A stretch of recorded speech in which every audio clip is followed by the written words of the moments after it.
ஆண்டவராகிய இயேசு கிறிஸ்துவின் ரத்தத்தினாலே மீட்கப்பட்ட தேவச்சனமே, இன்றைய நாளிலும் கூட கர்த்தர் நம்மோடு கூட இடைப்படுவாராக. இன்றைக்கும் கர்த்தர் நம்மோடு கூட பேசுகிற வார்த்தை மத்தேயு 23வது அதிகாரம் 12வது வசனம். தன்னை உயர்த்துகிறவன் தாழ்த்தப்படுவான், தன்னை தாழ்த்துகிறவன் உயர்த்தப்படுவான். ஆமாங்க, வசனம் இப்படியாக சொல்லுகிறது, தன்னை தாழ்த்துகிறவன் உயர்த்தப்படுவானா. நம்ம எந்த நிலைமையில் இருக்கிறோங்க, நம்மளே ஆராய்ச்சி பார்க்கணும்.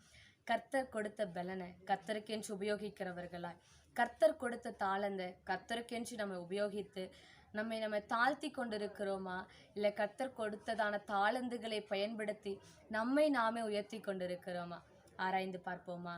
இன்றைக்கும் நம்ம ஆண்டவர்கிட்ட கேட்கணும், ஆண்டவரே, எங்களிடத்துல நீங்கள் கொடுத்த தாளந்துகளை பயன்படுத்தி கொண்டு அநேக நேரங்களில் நாங்கள் எங்களை உயர்த்தி கொண்டு இருக்கிறோம், மனிதர்களாகிய நாங்கள் எங்களை உயர்த்தி கொண்டு இருக்கிறோம் ஏசப்பா.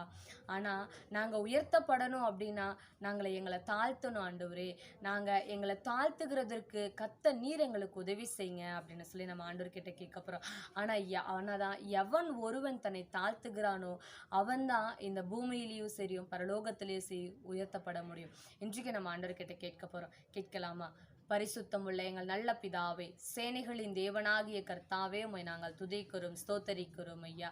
அப்பா, எவன் ஒருவன் தன்னை தாழ்த்துகிறானோ அவன் உயர்த்தப்படுவான் என்று சொல்லி இருக்கிறீங்களா ஆண்டவரே. அநேக நேரங்களில் நாங்கள் உயர்த்தப்படாமல் இருக்கிறதற்கு காரணம் எங்களை நாங்கள் தாழ்த்தாமல் இருந்திருக்கிறோமே ஐயா. கர்த்தருக்கு முன்பதாக எங்களை தாழ்த்தாமல் இருந்தது தான் ஆண்டவரே நாங்கள் உயர்த்தப்படுகிறதற்கு இன்னும் தடையாய் இருக்கிறது ஆண்டவரே.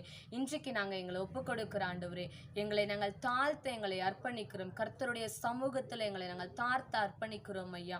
ஆண்டவரே, கர்த்தர் நீர் எங்களை ஆண்டவரே உயர்த்துங்கன்னு சொல்லி ஒப்பு கொடுத்து நாங்கள் செபிக்கிறோம். இதை பார்த்து செபிக்கிற ஒவ்வொரு தெய்வ பிள்ளைகளும் தங்களை தாழ்த்தும் பொழுது கர்த்தர் நீர் உயர்த்தி வைத்து அழகு பாருங்க என்று சொல்லி உங்கள் கரத்தில் அர்ப்பணித்து நாங்கள் ஒப்பு கொடுத்து நாங்கள் செபிக்கிறோம் ஐயா. நீர் ஆளுகை செய்யுங்க, பொறுப்பிடுங்க. இயேசு கிறிஸ்துவின் மூலமாய் செபிக்கிறோம் எங்கள் ஜீவனுள்ள நல்ல தகப்பனே. ஆமேன், ஆமேன். கர்த்தருக்கு முன்பாக உங்களை தாழ்த்துங்க, கர்த்தர் உங்களை உயர்த்திட்டே போவார். God bless you. God bless you.